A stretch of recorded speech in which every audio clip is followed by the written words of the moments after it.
तत्सत्।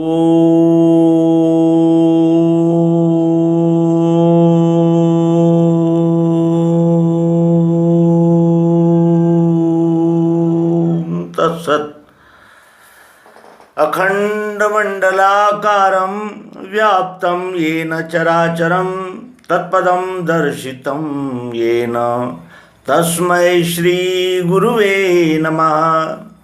अज्ञानान्धस्य लोकस्य ज्ञानाञ्जनशलाकया चक्षुरुन्मीलितं येन तस्मै श्रीगुरुवे नमः। आदरणीय मित्रों, किसी अदालत ने एक चोर को 6 महीने की सज़ा सुनाई। चोर ने कहा कि मुझे मंजूर है। सज़ा सुनाने के बाद उस चोर ने कहा कि मुझे मंजूर है। एक कल्पना करें, यदि वो कहता कि मुझे मंजूर नहीं है तो क्या अदालत उसे छोड़ देती? छोड़ती उसे अदालत? नहीं छोड़ती। क्यों? क्योंकि अब मानना न मानना इसका उसके अख्तियार में कुछ भी नहीं रहा। वो फैसला तो अदालत देगी और उसे भोगना ही होगा। वो भोगने के लिए बाध्य है, मजबूर है। उसी तरह ये हमारा प्रारब्ध है।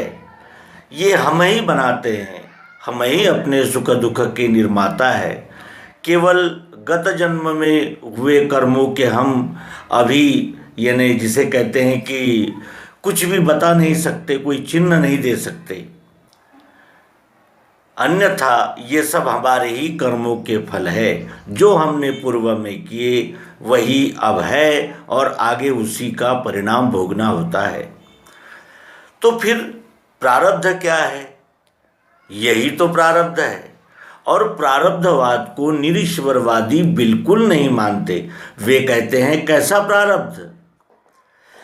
पृथ्वी जल अग्नि वायु इनके संयोग से यानी 4 तत्वों के संयोग से ये सारी सृष्टि बनी है। और संयोग होते ही क्लिक जैसे कोई खिलौना चाबी भरने पर क्रिएट होता है और चाबी बंद हो जाने पर बंद खड़ा रह जाता है। उसी तरह ये जीव भी इन 4 तत्वों के 4 महाभूतों के एकता से निर्माण होता है और फिर उसका विघटन हो जाता है। कैसा प्रारब्ध? लेकिन इसके लिए केवल यही तर्क संपूर्ण और समर्पक होगा कि हमने कोई व्यवहार किया है। क्या हम उस व्यवहार को आधे में छोड़ सकते हैं? नहीं छोड़ सकते, क्योंकि हम उसमें बाध्य हो जाते हैं। उसी तरह जो हम जीवन भर करते हैं, क्या एकाएक इन श्वासों का टूटना हमें क्षमा हो जाएगी? पिछला जो हिसाब है उसका क्या होगा? क्योंकि इस विश्व में एक निरंतरता दिख रही है। बबुल के पेड़ से बबुल के ही पेड़ निर्माण होते हैं, बबुल के ही बीज, बबुल की ही छाल निर्माण होती है। हरनी के पेट से हिरन ही पैदा होते हैं और गधे के पेट से गधे ही पैदा होते हैं। मनुष्य के पेट से मनुष्य ही निर्माण होते हैं। ये एक निरंतरता विश्व कार्य में हमें दिखाई देती है। इसका कारण ही ये है कि ये जो आत्मा है, जीवात्मा, ये अमर है। इसका कभी नाश नहीं होता, इसका रूपांतरण होता है। जैसे अभी हम इस घर में रहते हैं, कल हम और किसी घर में रहने चले जाएंगे, तो क्या हम बदल जाएंगे? नहीं बदल सकते। उसी तरह भगवान श्री कृष्ण जी गीता में कहते हैं कि जीर्णानि वासानि यथा विहाय। जैसे हम पुराने वस्त्र छोड़ देते हैं और नए वस्त्र धारण कर लेते हैं, उसी तरह ये जीवात्मा भी अनेक शरीर बदलता रहता है और कुछ दिनों तक रखता है और फिर उसका त्याग करके नए वस्त्र धारण कर लेता है। प्रारब्ध ही हमारे कर्मों का फल है और वो उसे भोगना ही होता है, उससे हमें छुटकारा नहीं मिलता। तो फिर किसकी प्रेरणा से कृष्ण यानी ये सारी मुझे कार्य करने के लिए प्रेरणा देने वाली शक्ति कौन है, किसकी प्रेरणा से? तो भगवान श्री कृष्ण जी कहते हैं यही काम यही क्रोध है, रजोगुण से हुआ। ये काम है, काम चाहना, वासना, इच्छाएं, इच्छाओं का ये जीवात्मा बंदी हो गया है और इस जीवात्मा को इच्छाएं जन्म लेने के लिए बाध्य करती है। फिर देखें कि इच्छाएं कितनी हैं। इच्छाओं का तो कोई यानी थाह नहीं लगती, अनेक प्रकार की इच्छाएं। और इन इच्छाओं को फिर जब अगणित प्रकार की इच्छाएं हैं तो क्या ये जीवात्मा अगणित जन्म धारण करता रहेगा? क्या इसका एडिटिंग नहीं होगा? इसका एडिटिंग नहीं हो सकता है क्या इन कामनाओं का, जो हमें शरीर धारण करने के लिए बाध्य करती है और पुनरपि उसी कामों में लगा देती है जो हम काम करते चले आ रहे हैं? क्या ये सिलसिला नहीं टूट सकता? जन्म धारण करना ये प्लास्टिक के हाथ में नहीं है, ये उन प्लास्टिक से अनेक प्रकार के पेन, बाल्टी, अनेक उपकरण बनाने वालों के हाथ में है कि वो उसका क्या बनाए। तो ये संक्षिप्त कैसे होगी, ये इन इच्छाओं का एडिटिंग कैसे होगा? वही कार्य सत्संगति करती है, संत समागम यही कार्य करता है। सत्संग कौन सा कार्य करता है? सत्संग का कार्य क्या है? वो यही कार्य है कि वो हमारी वासनाओं, कामनाओं, इच्छाओं को एडिट करती है। फिर हमें ये पता लगने लगता है कि कौन सी वासनाएं सार्थक है और कौन सी निरर्थक है। फिर हम सार्थक वासनाओं के पीछे चलते हैं। यही सत्संग का लाभ है। और इसीलिए संत कहते हैं कि हमें मुक्ति, धन, संपदा नहीं चाहिए, हमें केवल सत्संगति चाहिए। सत्संगति की ही प्राप्ति हो, यही वर हम उस विश्व विधाता से मांगते हैं। और ये वर प्राप्त होते ही फिर वो जो व्यक्ति है, मनुष्य है, साधक है, जिज्ञासु है, मुमुक्षु है, वो क्या कहता है? उसकी वासनाएं किस प्रकार की हो जाती है? क्या वासनाओं में कुछ बदल हो जाता है?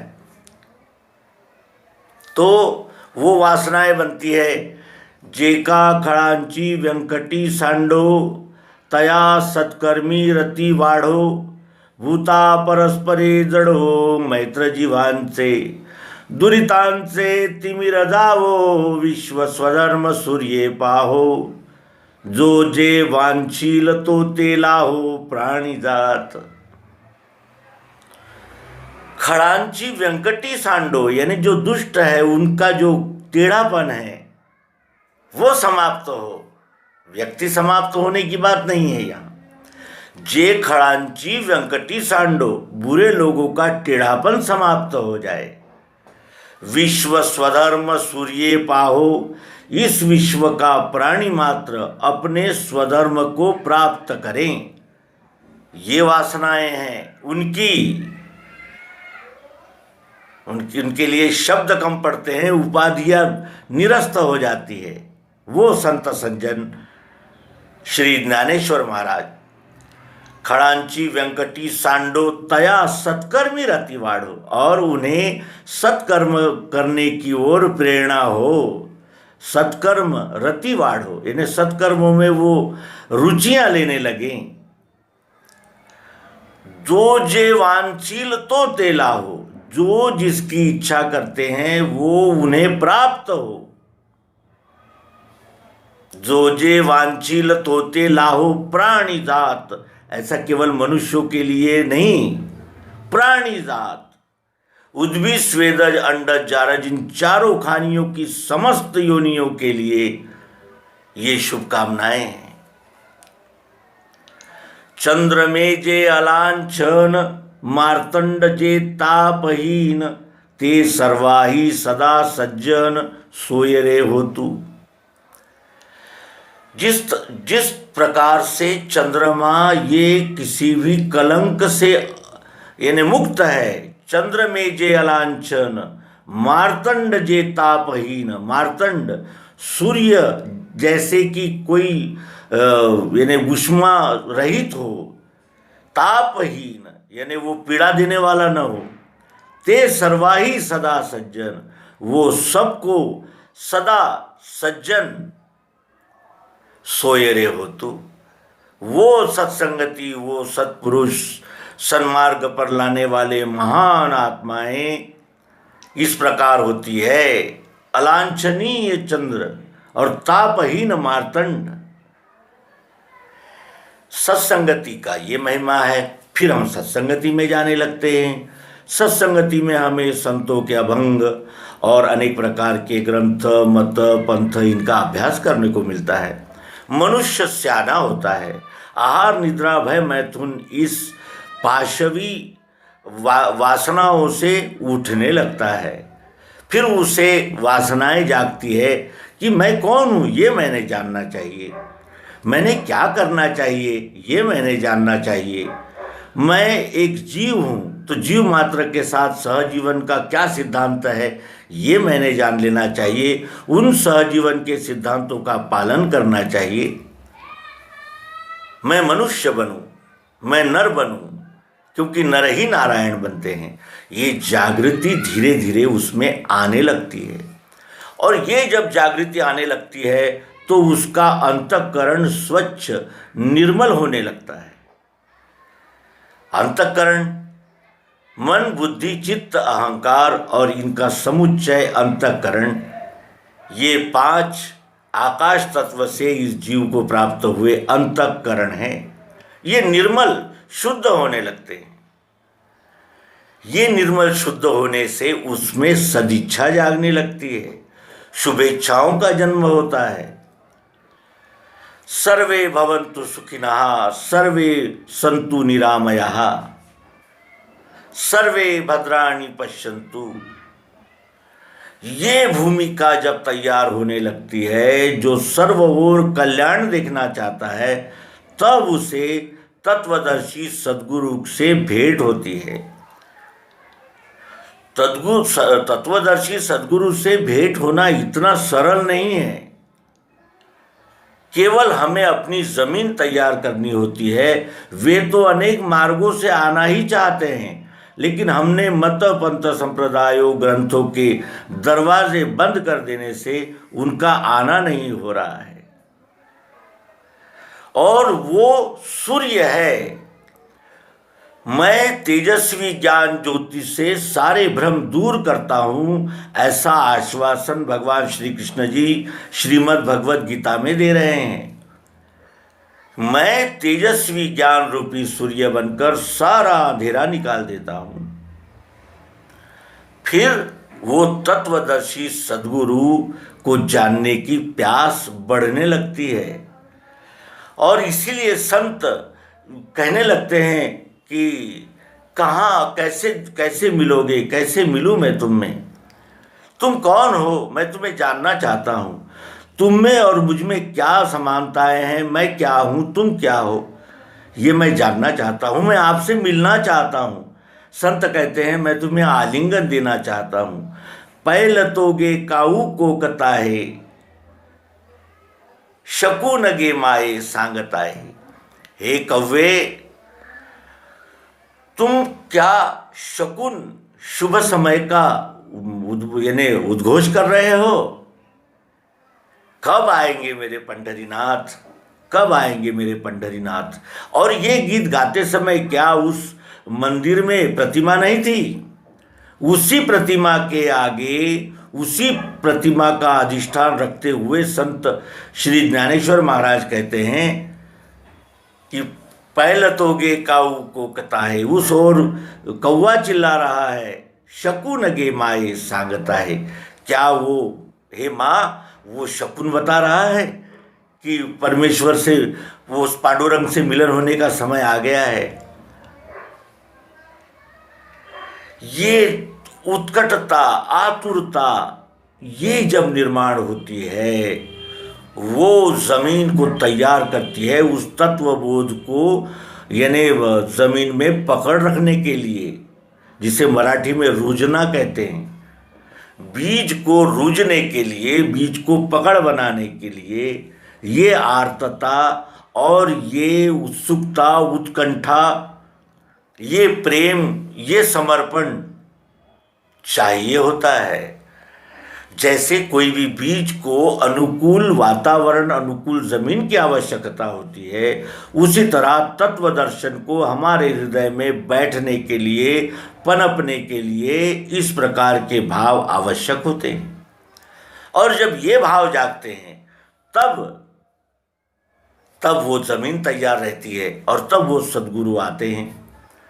ज्ञानेश्वर महाराज कहते हैं कि जब मेरे जीवन में सद्गुरु आए तो मैंने अपना हृदय धो लिया, शुद्ध कर लिया और उस पर अपने सद्गुरु के 2 पांवों की स्थापना कर ली।